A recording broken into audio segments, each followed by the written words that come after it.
राम राम सीता राम राम राम सीता राम राम राम सीता राम राम राम सीता राम राम राम ओ सीता राम राम राम सीता राम राम राम सीता राम राम राम सीता राम राम राम सीता राम राम राम सीता राम राम राम ओ सीता राम राम राम सीता राम राम राम सीता राम राम राम सीता राम राम राम सीता राम राम राम सीता राम राम राम। अपने सारे भावों को व्यक्त करने लगे ऋषि नारद जी और कहने लगे कि हे ऋषि कुमारों, अब मुझे संसार नहीं करना। मैंने अपने दोनों हाथ खड़े कर दिए हैं और मेरे पास में अब कोई चीज़ नहीं बची है। अरे एक संत होकर, एक महात्मा होकर सारे दिन नारायण नारायण करने वाला नारद आज यदि किसी की रक्षा नहीं कर सके, यदि किसी को पॉजिटिव एनर्जी नहीं दे सकते, हाँ, सकारात्मक ऊर्जा का संचार नहीं कर सकता, तो फिर मुझे संसार में रहने का अधिकार नहीं है। और हे ऋषि कुमारों, सनक कुमारों को कहने लगे, क्या कह रहे हैं महाराज? यही कह रहे हैं कि मैंने संकल्प ले लिया है कि अब मैं वापस संसार में नहीं लौटूंगा, अब मुझे आगे निकलना है। लेकिन आज मैं बड़ा दुखी हूँ, परेशान हूँ, और मेरी परेशानी का कारण यह है कि आज मैं किसी का दुख दूर नहीं कर पाया। आप अच्छे से कथा को समझने की कोशिश करें महाराज। कथा हमें ये सिखा रही है कि जब भी हम कम पड़े, किसी भी चीज़ में हम थोड़ा सा भी कमज़ोर पड़ जाएं, भजन करो भाई, सब दुख दूर होगा। इस बात की गांठ बांध लीजिए। आप अपने भजन में लगो। कैसा भी दर्द आ रहा है, कैसा भी दुख आ रहा है, कैसे भी परेशानी आ रही है, आप अपने भजन को बढ़ाओ। और ये मत सोचो कितना बढ़ाओ, आप बढ़ाते जाओ उसको। हाँ, बढ़ाते जाओ।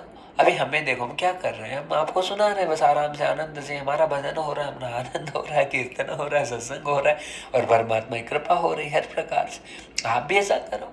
हाँ, बड़बड़ाना है मेरे प्रभु के सामने, बड़बड़ाओ। हम भी बैठे आराम से, कोई टेंशन नहीं, कोई फिक्र नहीं है। जो शब्द निकल रहे हैं बस आपको मिल रहे हैं। और क्या हो रहा है, एक एक शब्द पूरे पर्यावरण में जा रहे हैं, पूरे वातावरण में जा रहे हैं, पूरे आनंद में जा रहे हैं, पूरे ब्रह्मांड तक जा रहे हैं शब्द। और इन शब्दों की कीमत है महाराज। जहाँ जहाँ ये शब्द जा रहे हैं, जैसे जैसे शब्द जा रहे हैं, बस वैसा वैसा आनंद है, पूरी प्रकृति को हो रहा है।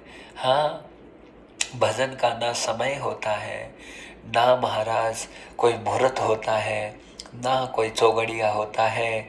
जब तुम्हारी लगन लग गई, जब तुम्हारी भावना जागृत हो गई, तब तुम बैठ जाओ और बैठ के, हे गुरुदेव, आप तो इतना गा देते हैं, आपको भला कौन सा क्या ज्ञान है गुरुजी, आपकी लीला आप जानो।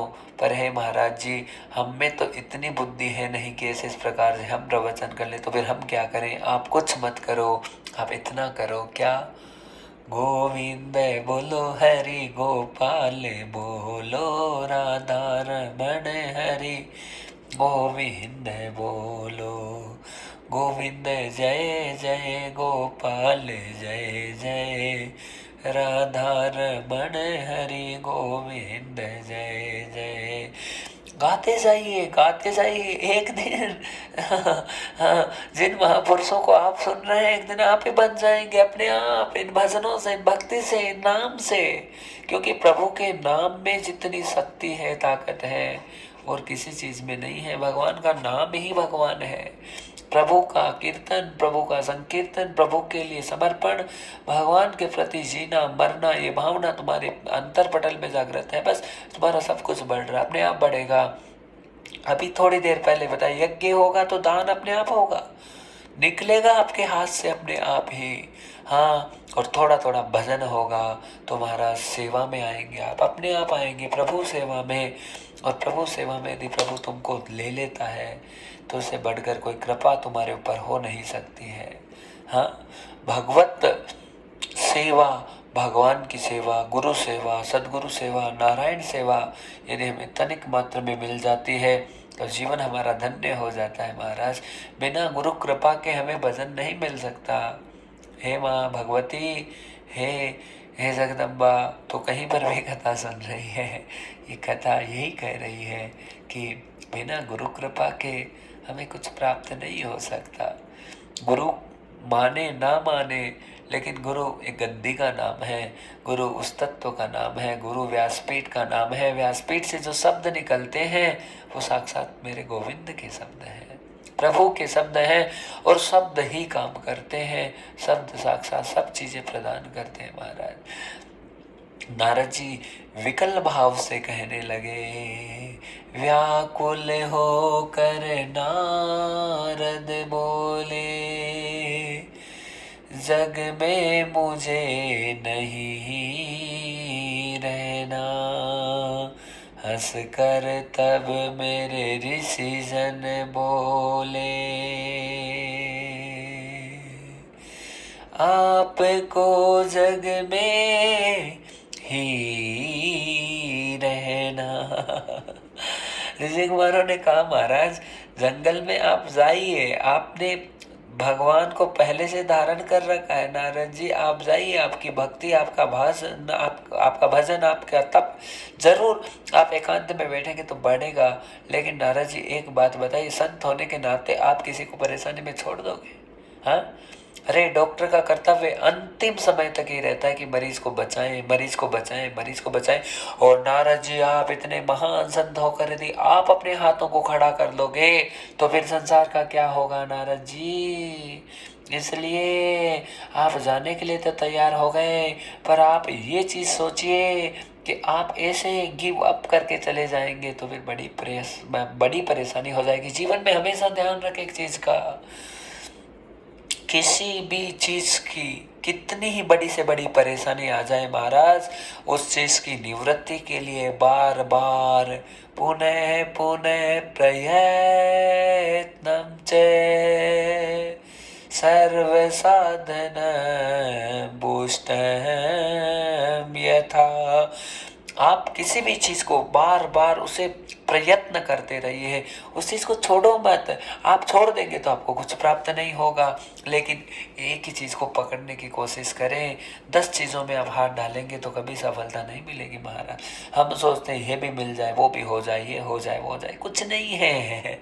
क्या क्या मिलना, क्या जाना, क्या आना मेरे भाई, कुछ नहीं है।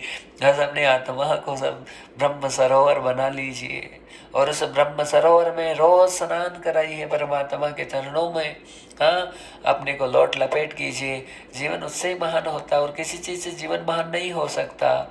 जीवन की महानता उसी चीज से आएगी, लेकिन उसके लिए लगातार भजन करें और अपना कर्म करें। कर्म करना, पुरुषार्थ करना बहुत जरूरी है। बिना पुरुषार्थ के संसार की किसी भी सिद्धि को प्राप्त नहीं कर सकते। भजन भी बहुत बड़ा पुरुषार्थ है, यही सबसे बड़ा कर्म है। इसे लगातार प्रभु चरणों के लिए कीजिए। खुद के स्वार्थ के लिए कोई किया हुआ कर्म कभी हमें आनंद नहीं दे सकता। आपने परिवार को पाला, 10 साल पाल लिया, 15 साल पाल लिया, क्या मिला आपको बताइए? हाँ, कुछ नहीं मिला। जिस बेटे का तुमने पेट भरा है वो बेटा ही कह देगा तुम्हें 10 साल बाद में तुमने क्या किया मेरे लिए। हाँ, जिस घरवाली के लिए तुमने अपने प्राणों की आहुति तक लगा दी, इधर उधर दुख सुख पाकर तुमने धन एकत्रित किया, उसे दिया, वो तुम्हें मुंह पर बोल देगी तुमने क्या किया मेरे लिए बताओ। हाँ, और उस धन को कमाने के लिए तुमने जो पाप एकत्रित किया है उस पाप का परिणाम तुम्हें ही भोगना पड़ेगा, कोई नहीं आएगा भैया। तू लेकर आया उल्टा सीधा धन, प्रलोभन, रुपया, लालच, लो तो वो पाप तुम्हें ग्रसित करेगा और किसी को नहीं। और कोई हकदार नहीं होगा उस समय। हाँ, तुम्हारा धन खाने में तो सब आ गए कि लाओ पापा जी जी माँ दो, बीवी जी आ गई, लाओ जी हमको मिल जाए, ये हो जाए वो हो जाए, वो सब आ गए, खाने के लिए सब तैयार है, लेकिन पाप में कोई हिस्सेदार नहीं बनेगा। डाको अंगुलीमल की मल की कितनी सुंदर कथा आती है। नारद जी को पकड़ लिया था अंगुलीमल ने, और डाकू अंगुलीमल ने नारद जी को पकड़ के कहा तुम्हारी सारी अंगुलियां काटेंगे।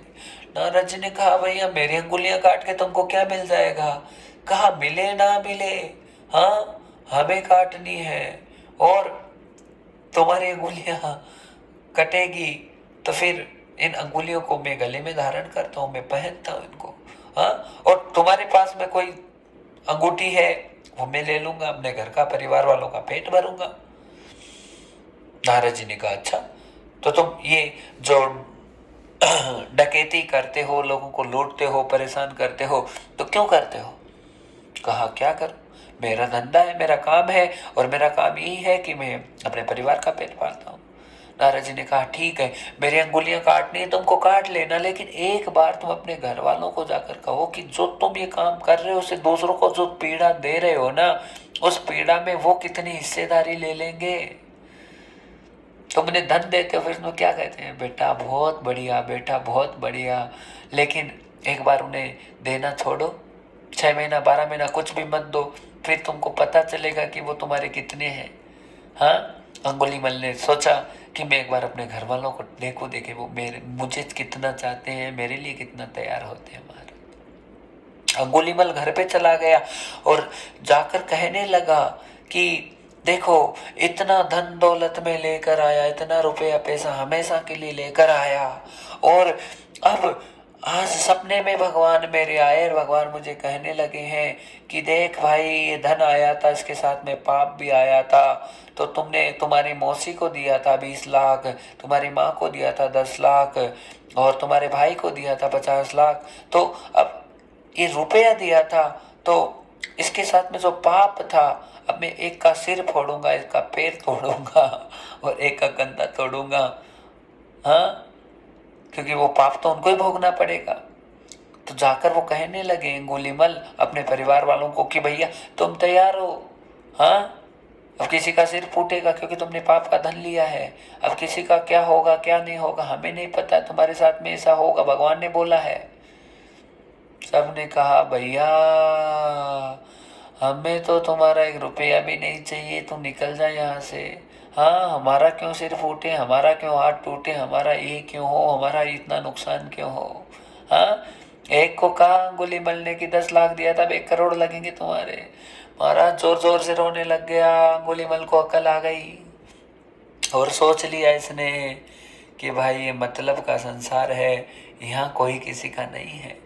हाँ, इनको जब मिल रहा था तो बराबर खा रहे थे, तारीफ कर रहे थे, और आज जब इनसे कुछ लेने की बात आ गई तो सबने हाथ खड़े कर दिए। नारद जी के पास में अंगुलीमल आया और आकर जोर जोर से रोने लगा और कहा हे नारद जी मुझे माफ़ कर दो, इन दुष्टों का पेट भरने के लिए मैंने तरह तरह का पाप किया, तरह तरह का उल्टे सीधे काम किए, कितने लोगों की अंगुलियां हाथ पैर काट कर मैंने अपने गले में इनको धारण कर लिया, केवल दिखावे के चक्कर में, छल और कपट के चक्कर में। हे नारद जी महाराज, आज आपने हमारी आंखें खोल दी है, आज के बाद में हम कोई गलत कार्य नहीं करेंगे। और उसी दिन से वो अंगुलीमल था नारद जी का परम सेवक और परम भक्त बन गया, और बन के महाराज सत्संग की बेला आई है, ओ आनंद और खुशियाँ लाई है, सत्संग की बेला आई है, आनंद और खुशियाँ लाई है। मैं भजन करूँ, मैं भजन करूँ, मैं भजन करूँ, मैं भजन करूँ, मैं भजलू, ओ मैं भजलू हरि का नाम, अब क्या परवाह है दुनिया की, मैं रट लूँ राम का नाम, हाँ नाम हो, अब क्या परवाह दुनिया की, यहाँ अब क्या परवाह दुनिया की, मोहे अब क्या परवाह दुनिया की, मैं रटूं राम का नाम ओ नाम। हाँ, अब क्या परवाह दुनिया की, मैं रट लूं हरि का नाम हो नाम। हाँ, अब क्या परवाह दुनिया की, लाज लोक बिसरानी है मुझे, लाज लोक बिसरानी है मुझे, ठाकुर को ठाकुर से हुई हो लोक लाज बिसरा दी है मैंने, लोक लाज बिसरा दी है। अब आनंद की हुई आनी है, अब आनंद की हुई आनी है, अब आनंद की यह बारी है, अब आनंद की यह बारी है। मैं भजन करूं दिन रात और रात। हाँ, अब क्या परवाह दुनिया की, मेरे राम मिलेंगे, राम मिलेंगे, राम मिलेंगे, राम मिलेंगे।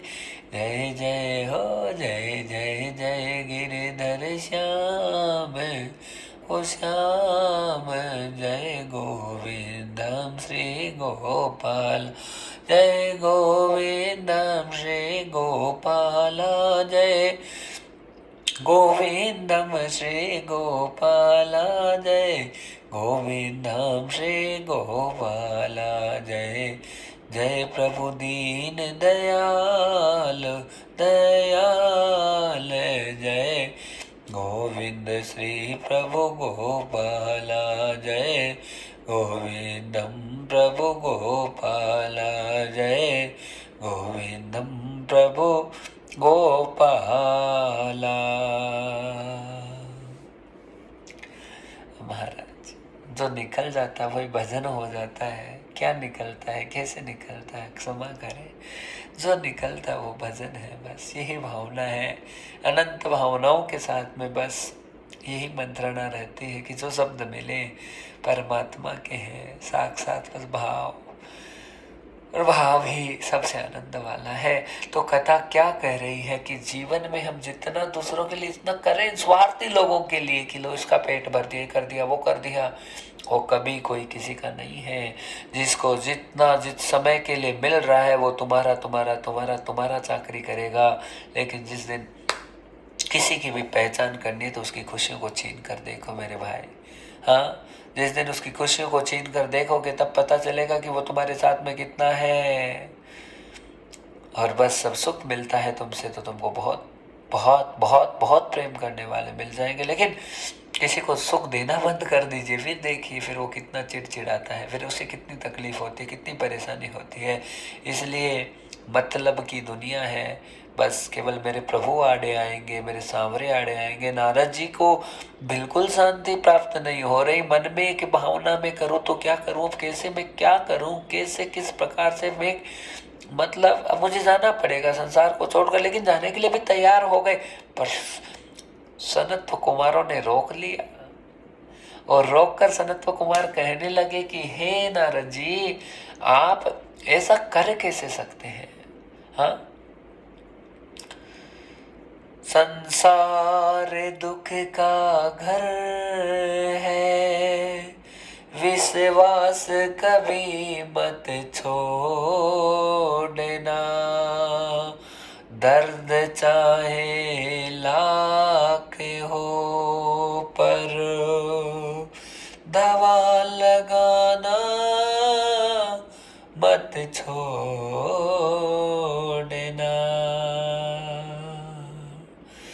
महाराज, आप लगाते जाइए, एक दिन सब चीजें अपने आप सिद्ध और पुष्ट होगी। कब होगी, कैसे होगी, उसमें बस से केवल एक ही चीज है। वो क्या है कि आपकी भावनाएं जी प्रभु से जुड़ी हुई, आपका प्रयत्न लगातार किसी चीज के लिए चल रहा है।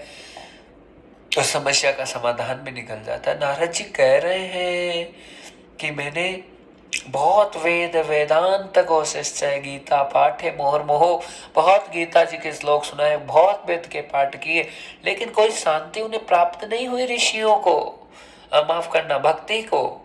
और महाराज मेरे एक दुख नहीं है, दो दो दुख लग गए, मैं करूं क्या संसार। सनत कुमार हंसने लगे मंदहासम परिहासम, और हंसते हंसते बड़ा सुंदर उत्तर देने लगे। ये हंसी केवल प्रभु भक्तों को ही आएगी। हाँ महाराज, आज जिसने अपने आनंद को प्राप्त कर लिया है वो हमेशा खुश रहेगा, कोशिश करेगा। वो जीवन की बड़ी से बड़ी स्थिति परिस्थिति में कितना माया जाल उसके चक्कर में आ जाए, कितना माया आ जाए, कितना प्रपंच आ जाए, लेकिन निकल जाएगा वो। कब निकलेगा? क्योंकि उसने आत्मा को मिला लिया है, विलेपित कर दिया है परमात्मा में, और जिसने जोड़ दिया प्रभु से, फिर उसकी कुछ नहीं लगेगा। हाँ, लेकिन नारद जी क्या कम है? नारद जी इतने भक्ति भाव भजन भाव वाले, क्या नारद जी की आत्मा आज तक प्रभु से नहीं जोड़ी?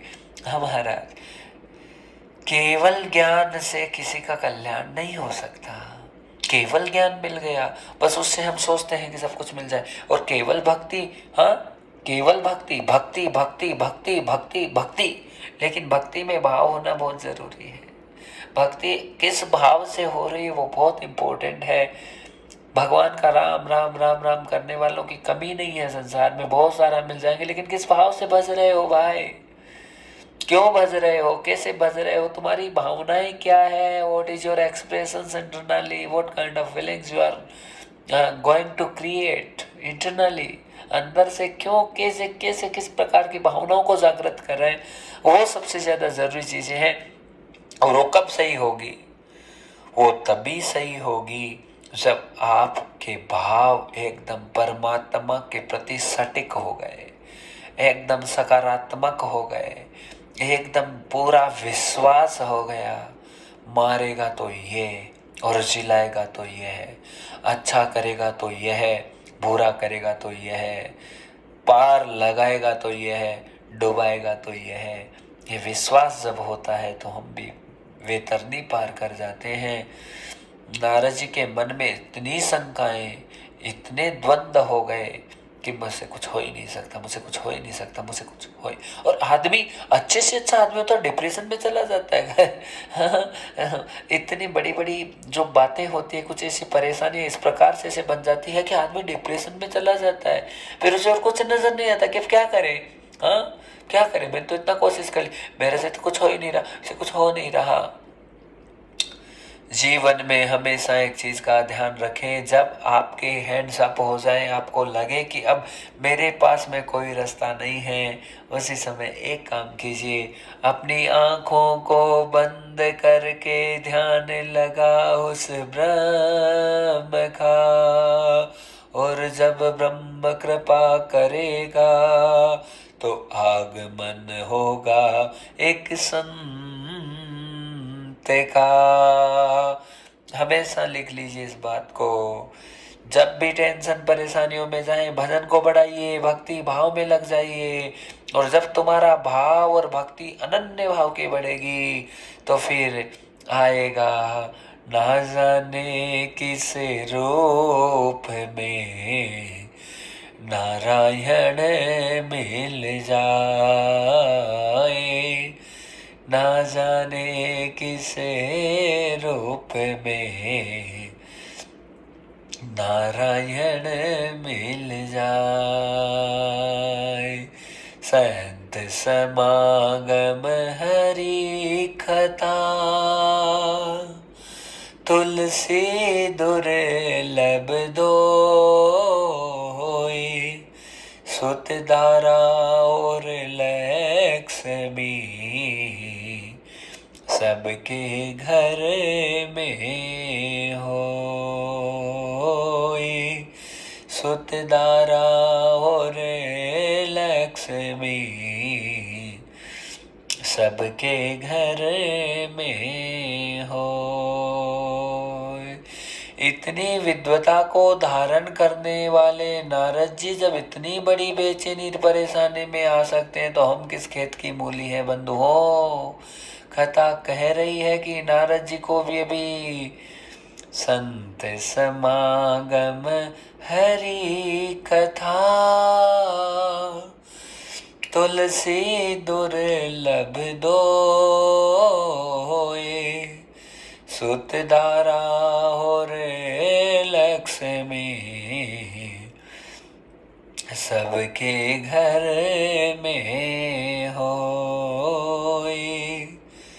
महाराज नारद जी को भी संत का समागम और हरि की कथाएं अभी तक नहीं मिली, और जिसको भगवान की कथाओं का सानिध्य प्राप्त नहीं हुआ है उसके जीवन में चाहे कितना ही ज्ञान हो, कितनी ही भक्ति हो, कितना ही राम का नाम हो, बिना सत्संग के नस्तम त्वरितो भवे, कभी उसका तरण नहीं हो सकता। तरण मूल तो केवल और केवल सत्संग ही होगा। साक्षातम सत्संगम प्रसादम च सर्वफलं पुष्टम यथा, सारे फल पुष्ट होंगे सत्संग से।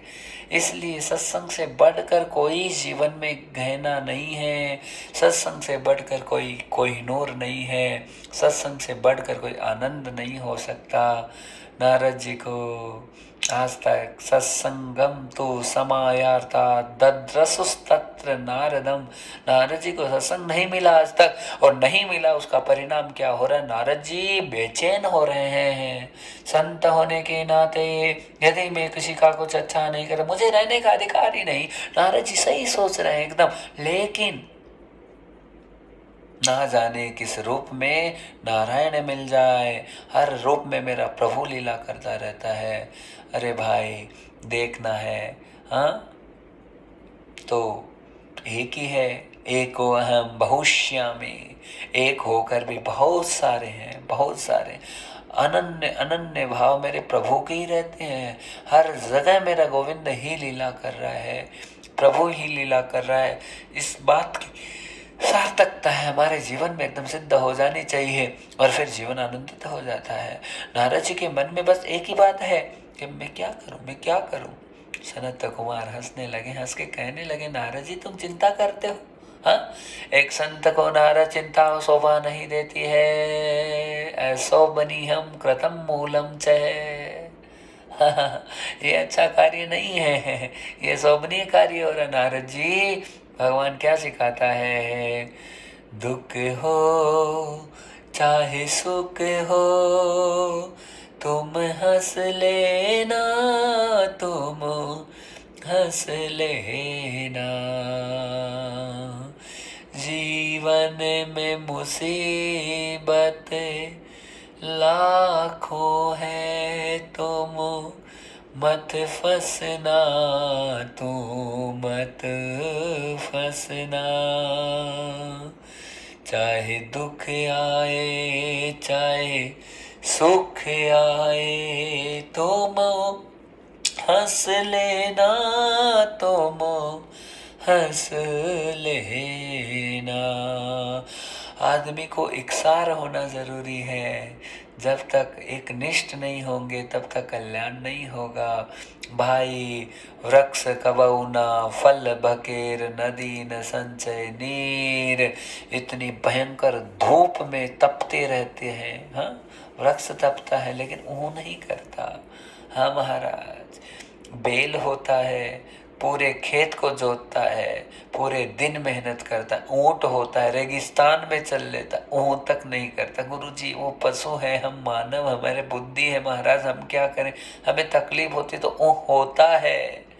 बात सही है, पर बस सोचना ये है महाराज कि एक निष्ठ हो जाइए हर हाल में, कि दुख आए तो कोई फर्क नहीं, सुख आए तो कोई फर्क नहीं।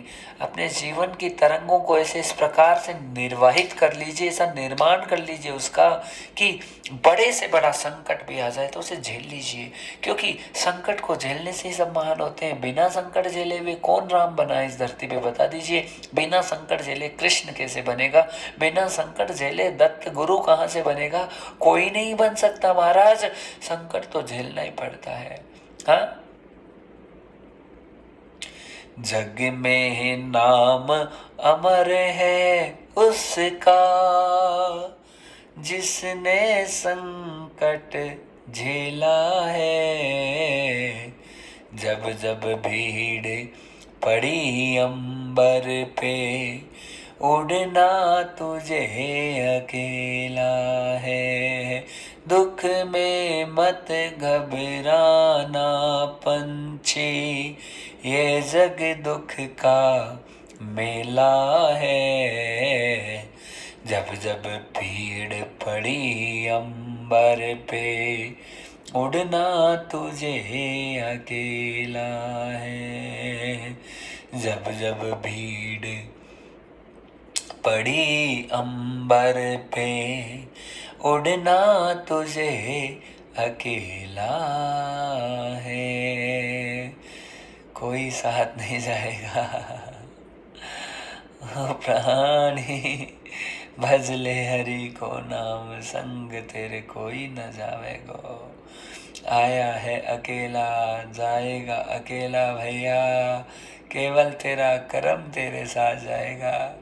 इसलिए किसी प्रपंच में ना पढ़ के केवल हरि भज हरि भज हरि भज से काम सब हो जाते हैं महाराज। कभी क्या बनाना क्या करना महाराज, संसार में हम कितना सोच लीजिए, पिछले जन्मों के कर्म पता नहीं कैसे कैसे हैं, क्या क्या कर कर के आए, कौन कौन सी योनियों को भोग के आए, वो खत्म नहीं होंगे तब तक आगे कुछ रास्ता नहीं हो सकता। इसलिए लगातार भक्ति के मार्ग पे बढ़ने की कोशिश करें। गिराने वाले लाख आएंगे, मुकद्दर तेरा साथ है, और गिराने वाले लाख रहे, पर परमात्मा सिकंदर भी तेरे साथ है। इसलिए तो चिंता मत कर हे मानव, तू हरि भज, तू हरि भज, तू हरि भज, से कल्याण होगा। ऋषि कुमारों ने बहुत धन्य कहा, क्या कहा, सप्ताओ अपि कथामृतं कृष्णं चरणाम्भोजं च। हे नारद जी, क्यों चिंता कर रहे हो? 7 दिन आप हमें दीजिए, 7 दिनों में आपकी खुशी का कोई ठिकाना नहीं रहेगा। आप ये कह रहे हैं, आपके पितृ, आपके पिता इतने प्रसन्न हो जाएंगे जिसकी आप कल्पना नहीं कर सकते। नारद जी ने कहा, कैसे हो जाएंगे, आप रास्ता बताओ। कहा, बताएंगे, आप 7 दिन हमें दो। नारद जी ने कहा कि देखो हे ऋषि कुमारों, आप कहो कि मैं आपके घर पे चला जाऊं, चाय पानी कर लो, तो मैं नहीं कर सकता, क्योंकि मेरा संकल्प हो चुका है।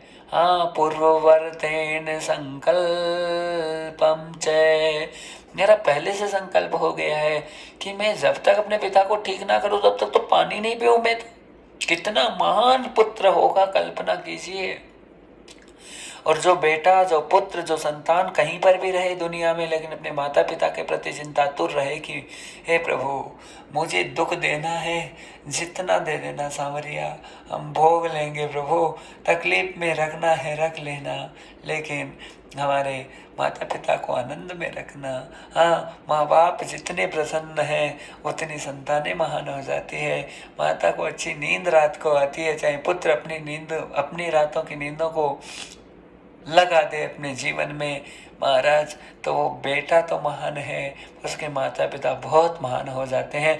माँ बाप के बिना किसी का कल्याण नहीं हुआ है। नारद जी के मन में एक भावना है कि मैं खाऊं तो कैसे खाऊं, पानी पीऊं तो कैसे पीऊं, क्योंकि चिंता ये एक पुत्र ही कर सकता है, एक औलाद या संतान नहीं कर सकती। एक बेटा भी इतना कर लेगा कि मैं कमा कर धन ला दूं, लेकिन एक पुत्र होगा वो महाराज वैतरणी पार करा देगा अपने माता पिता को जीवित।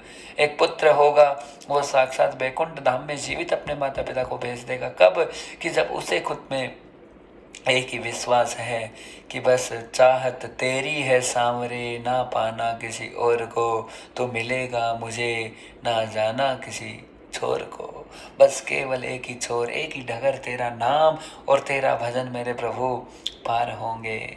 हाँ, प्रेम नाम है सांवरा, प्रेम है इसकी डोर, प्रेम नाम है सांवरा, प्रेम है इसकी डोर, प्रेम डोर को ले ले रे भैया, जाए क्यों चाहूं और, प्रेम डोर को धारण करो भाई, जाए क्यों चाहूं और।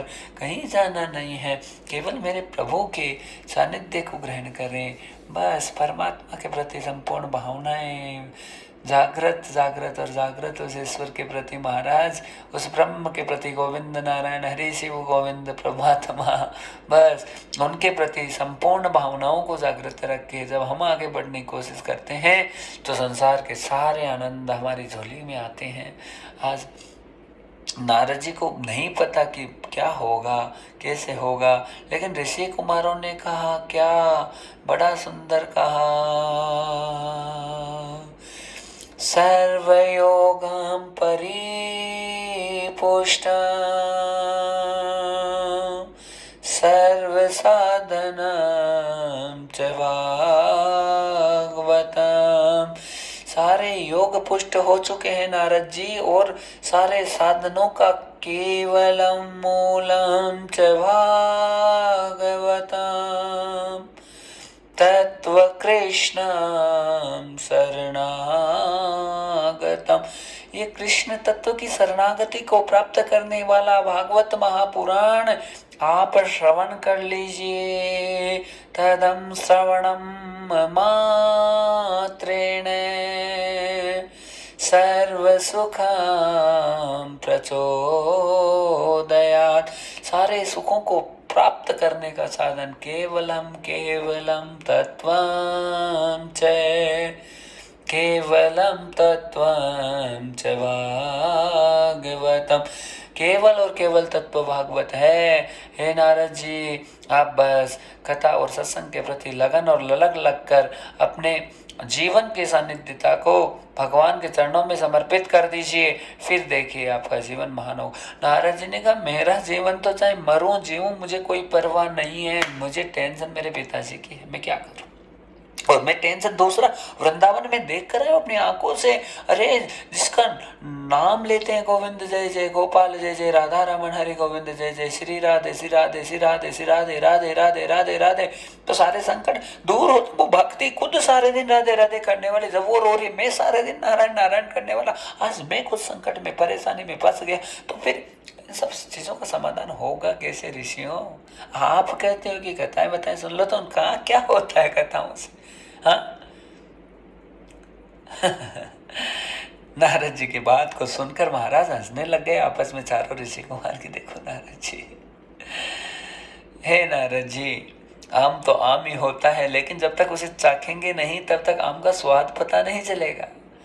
हे नारद जी, आपने भजन किया है, भक्ति की है, आपने नाम तो लिया है, लेकिन जो रस हमारे पास में है वो रस आज तक आपको भी नहीं मिला। पीबत भागवतम रसमालयम मुहुरहु रसिका भुवि भावुका। जो रस हमको प्राप्त हुआ नारद जी आपको प्राप्त नहीं हुआ। नारद जी ने कहा, कैसा कौन सा रस प्राप्त नहीं हुआ। तदम भागवतम अमृतम मूला। हाँ, अमृत का मूल जो भागवत है वो आपको प्राप्त नहीं हुआ, और वो रस आपने आज तक नहीं चखा है, तो आप कैसे जानो कि उसका स्वाद क्या है? हाँ, और उस स्वाद को आप जब तक ग्रहण नहीं करोगे तब तक आपको नहीं पता चलेगा। इसलिए केवलम सप्ताह दिवसम च, 7 दिन का समय दीजिए, सारा आनंद दे देंगे आपको। बिल्कुल विश्वास नहीं महाराज बात। नारद जी मन में सोचने लगे, कथाएं बताएं मैंने बहुत सुनी, बहुत सारी, इतनी इतनी कथाएं, इतने पुराण वेद सब में खुद कंठस्थ है मेरे सारे, तो फिर आज तक फायदा नहीं हुआ तो मैं मानू कैसे? एक सुनाम पे मध्यांतम शर्करा व्याप्य तिष्ठति पृथक भूता च सामिष्टा श्रीमद् भागवती कथा। कहने लगे सनत कुमार जी, महाराज किसी भी फल को देखेंगे बाहर से, उसे कितना ही चख लीजिए उसमें आनंद नहीं आएगा, लेकिन रस उसका जब तक उसे फाड़ कर उसे पिएंगे नहीं, उसे चखेंगे नहीं, उसे टेस्ट नहीं करेंगे, तब तक नहीं बैठेगा महाराज। हाँ, डिब्बे में देख लो, जीरा पड़ा है, सुगंध ले लो उसकी, जीरे की से फांक मार लो, जीरे में हाँ वो आनंद नहीं होगा, लेकिन उसी जीरे का छौंक जब सब्जी में लग जाता है तो थोड़े थोड़े दाने इस जीरे के होते हैं, लेकिन सब्जी में स्वाद जीरे के कारण से बढ़ जाता है। कथा भी ऐसे है महाराज, कौन सा शब्द कैसे किस प्रकार से कब किस मोमेंट पर काम करे कोई नहीं जानता। इसलिए कथा क्या है? रटंती विद्या फलंती नाही, रटने वाली विद्या कभी भी फल प्रदान नहीं कर सकती, लेकिन जो विद्या एकदम ब्रह्म ज्ञान से, ब्रह्म तेज से, आनंद मंगल से परिपुष्ट होती है और लगातार होती है, तो महाराज वो जो आनंद है वो केवल और केवल ब्रह्म और गोविंद और परमात्मा की सानिध्यता को ही ग्रहण करवाता है, और साक्षात हमें उस वाणी का ऐसा लाभ मिल जाता है कि वाणी जितनी हमारे कर्णपुटों पर जाती है, कर्ण मूलों को परिपुष्ट करती है, वैसे वैसे सारा आनंद हमारे जीवन में होने लग जाता है। नारद जी बिल्कुल विश्वास नहीं, हाँ, अविश्वासम प्रदर्शितो, पूरे विश्वास को प्रदर्शित कर दिया नारद जी ने, और कहा कि ठीक है आप सुना दो, आपको 7 दिन चाहिए हे ऋषि कुमारो, मुझे तो आप पर ऐसे तो विश्वास है, जता रहे हैं, लेकिन मन में हो रहा है कि कथा सुनने से क्या हो जाएगा। महाराज सत्संग सुनने से, कथा सुनने से जीवन के बड़े से बड़े दुख के कांटे निकलते हैं और निकलते रहेंगे, निकलते थे हैं और रहेंगे, पक्का 100% मान के चलिए। इसलिए कोई ब्रह्मवाणी, कोई तेजस्विता से, वर्चस्विता से, आनंद मोल से भरी हुई साक्षात तुम्हारे घरों तक आ रही है, पहुंच रही है, तो उस वाणी को कभी ना छोड़ना, लगातार पिबतम रसमालयम तत्वम योग विभूषितम तत्वम योगम च भागवतम, सारे तत्व योग को परिपुष्ट करने वाली भागवत कथा, भगवान की कथा, नारायण की कथा, पुराणों की कथा जितनी हमें मिल जाए उतनी पीते जाइए, पीते जाइए, पीते जाइए। हर शब्द नवीन होता है, हर कथा नवीन होती है। कब होती है? कि जब हम उसका लगातार रसास्वादन करते हैं। हाँ, महान कथा हो जाती है महाराज। इसलिए कथा क्या कह रही है? कथा हमें केवल एक ही बात कह रही है, वो ये कह रही है कि बस सत्संग से बढ़कर कुछ नहीं है। लगातार सत्संग कीजिए आप, हाँ, लगातार कीजिए सत्संग से। हाँ, सारी आदि व्याधि, सारे जीवन, जितना रोग ग्रसित हमारा जीवन है, वो सारा अमृत तुल्य हो जाएगा। हाँ, और अमृत तुल्य क्या है? केवलम अमृत तुल्यम सत्संगम यथा नित्यम नित्यम पिबतम च। लगातार सत्संग को पीते जाइए और मत देखिए उसका परिणाम क्या आ रहा है। और एक दिन जीवन है वो बड़ा महान हो जाएगा, और इतना महान होगा जिसकी हम कल्पना नहीं कर सकते हैं। कब होगा? लगातार सत्संग पिएंगे, लगातार भगवत वाणी में लगे रहेंगे, प्रभु की सेवा में, प्रभु के समर्पण में। जब हमारा जीवन संपूर्ण रूप से उनकी सानिध्यता को ग्रहण करेगा तो जीवन महान हो जाएगा। यहाँ पे नारद जी को टेंशन और परेशानी है, लेकिन नारद जी ने कहा ठीक है ऋषि कुमारों, आपको 7 दिन दे दिए, दे दिए। तो अब यहाँ पर कथा समझने वाली है। कथा ये है महाराज कि 7 दिनों का जो समय है वो हमें यदि मिलता है भगवान के भजन में, तो 7 दिन के समय से हमारे जीवन में जो अंधकार आया है, जो परेशानी आई है, जो जीवन इधर उधर हो गया है, 7 दिनों में यदि हम भोजन शुद्ध कर लें, अपना भजन शुद्ध कर लें, अपने विचारों को शुद्ध कर लें, अपनी भावनाओं को अनंत कर लें, हर प्रकार से सब चीज़ों को शुद्ध और परिपुष्ट कर कर जब हम भगवत भक्ति में बढ़ जाते हैं, तो 7 दिन भी हमारे जीवन में इतना बड़ा परिवर्तन और बदलाव लेकर आ सकते हैं जिसकी कल्पना नहीं कर सकते। भाई कथा सुनते हैं, केवल मन मर्जी की कथा सुन ली, सुनी तो सुनी, ना सुनी तो ना सुनी, तो उससे कोई प्रभाव नहीं होगा। कथा सुनने का मतलब है सबसे पहले आपका सारा चरित्र, आपका सारा खान पान, आपकी सब चीज़ें एकदम लाइन पर आ जानी चाहिए। अरे आपको पता है कि 7 दिन के आप अनुष्ठान में बैठे हैं, तो आप बैठने से पहले ही 2 दिन पहले तो आपको एक टाइम भोजन पर आ जाना चाहिए। कथा के बीच में कभी किसी मादक चीज़ों का सेवन ना हो, कभी कोई व्यसन ना हो, कोई गुटखा तंबाकू बीड़ी सिगरेट अंडा मांस शराब किसी भी प्रकार के व्यसनों को हाथ नहीं लगाएं। प्याज लहसुन का सेवन 7 दिनों तक कथा में ना हो। केवल कथा कथा और कथा, और कथा के प्रति ऐसी भावना कि बस प्रायश्चित करना है मेरे पापों का प्रभु, कैसे तेरा गुणगान करूं। पापी से भी पापी और पतित हूँ परमात्मा, कैसे तेरा ध्यान धरूं। ध्यान योग भगवान के, भज ले हरि का नाम। ध्यान योग भगवान के, भज ले हरि का नाम। राम भज के मिल जाए जीवन का कल्याण। राम भज के मिल जाए जीवन का कल्याण। ओ रामा जीवन का कल्याण, ओ रामा जीवन का कल्याण। जीवन का कल्याण राम के भजने से होगा, प्रभु का नाम लेने से होगा। और प्रभु की कृपा और करुणा कब आएगी? बस लगे रहेंगे। महाराज नारद जी को विश्वास नहीं कथा पे, नारद जी ने कहा ठीक है सनत कुमारों सुना दो, आपको कथा सुनानी है तो। पहले दिन ऐसे ही होता है कथा में। कभी भी बैठते हैं हम, इतने संसार में इतने लगे हुए हैं, हमें मतलब नहीं इन सब चीज़ों से कि क्या हो रहा है क्या कैसे।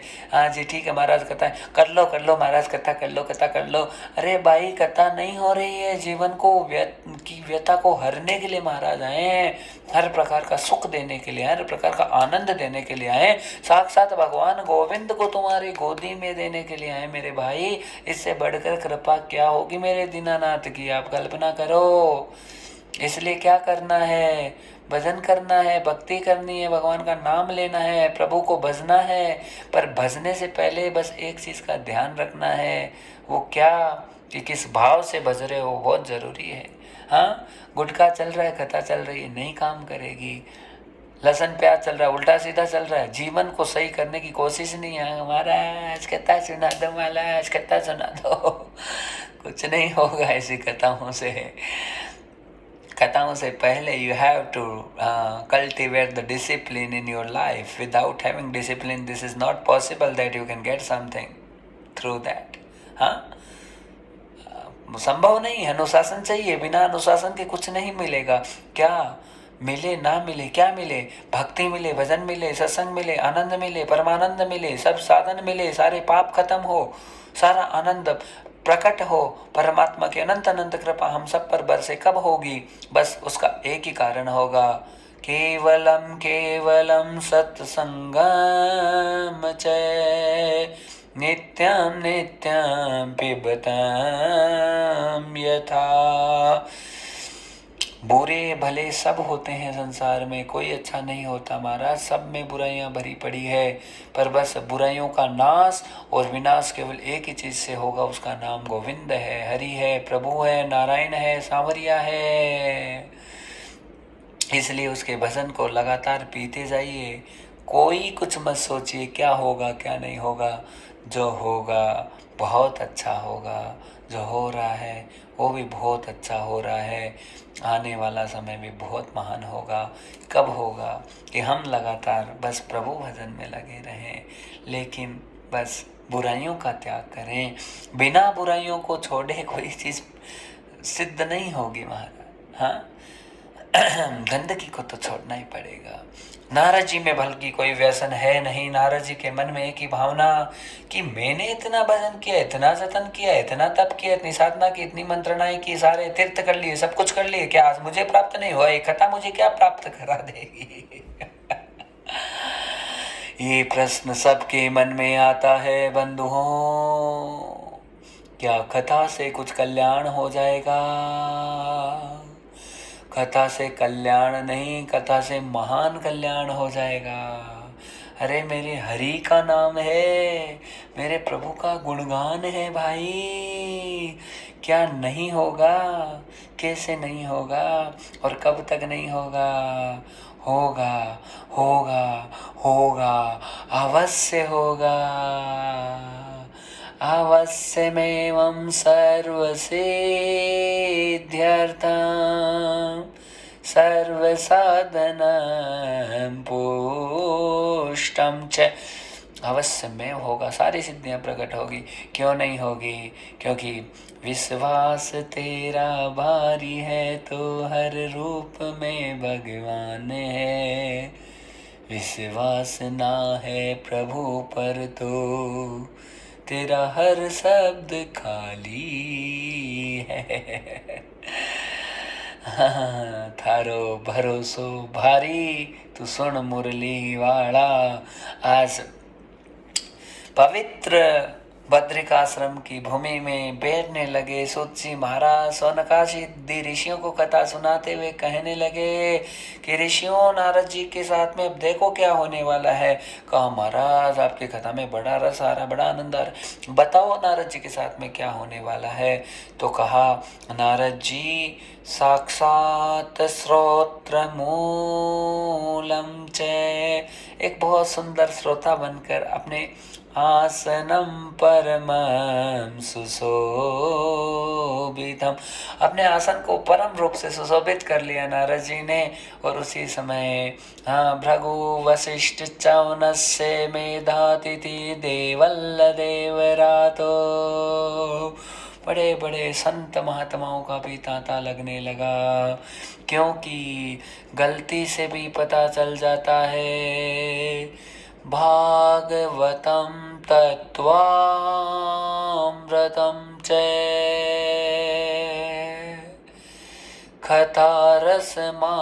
कथारसमालयं पिबतं यथा। कथा के रस को पीने का जब मार्ग मिलता है और भागवत का पंडाल मिल जाता है, तो उस समय हर जितने ऋषि महात्मा, पेड़ पौधे, पशु पक्षी,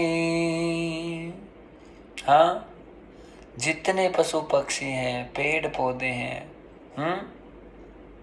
सारे सर्वे निष्पापतमा भवन्ति। महाराज जितने पशु पक्षी पेड़ पौधे हैं वो भी निष्पाप हो जाते हैं, आनंद में चले जाते हैं। ये प्रभु की इतनी आनंदमय कथाएं हैं, इनके प्रमाण हैं। प्रमाण इससे बढ़कर क्या होगा कि भगवत्ता के लिए जिसने धारण कर लिया अपने आप को, जीवन महान हो जाता है। आज नारद जी ने आसन को ग्रहण कर लिया, लेकिन नारद जी मन में भी बिल्कुल शांति नहीं है। और जैसे ही ऋषि कुमार आसन पे बैठते ही कहने लगे भज गोविंदा भज गोपाला, ओ माधव मुकुंदा भज गोपाला, मेरे मेरो माधव मुकुंदा, मेरो माधव मुकुंदा, माधव मुकुंदा, माधव मुकुंदा, माधव मुकुंदा, मेरो माधव मुकुंदा, नारायणा नारायणा, लक्ष्मी रमणा नारायणा, जय जय गोपाला, जय जय गोपाला,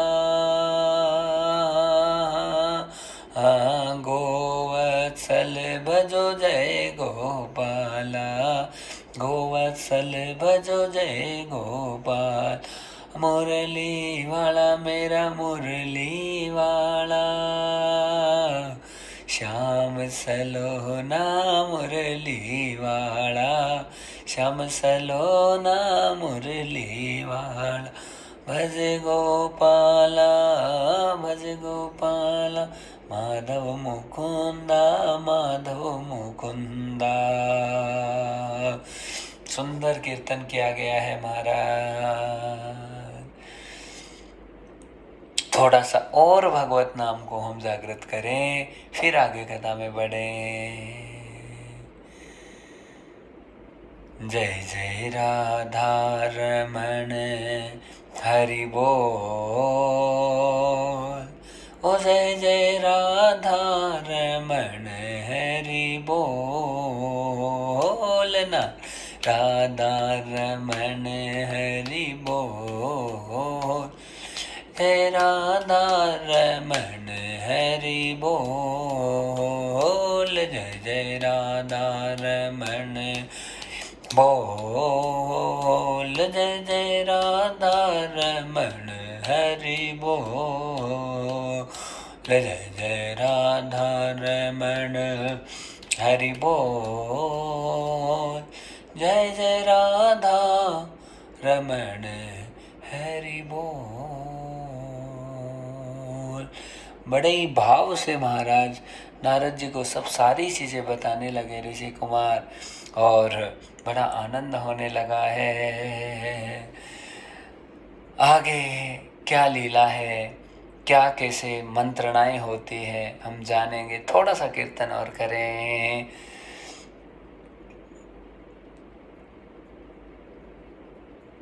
गोविंद गोपाला, ओ गोविंद गोपाला,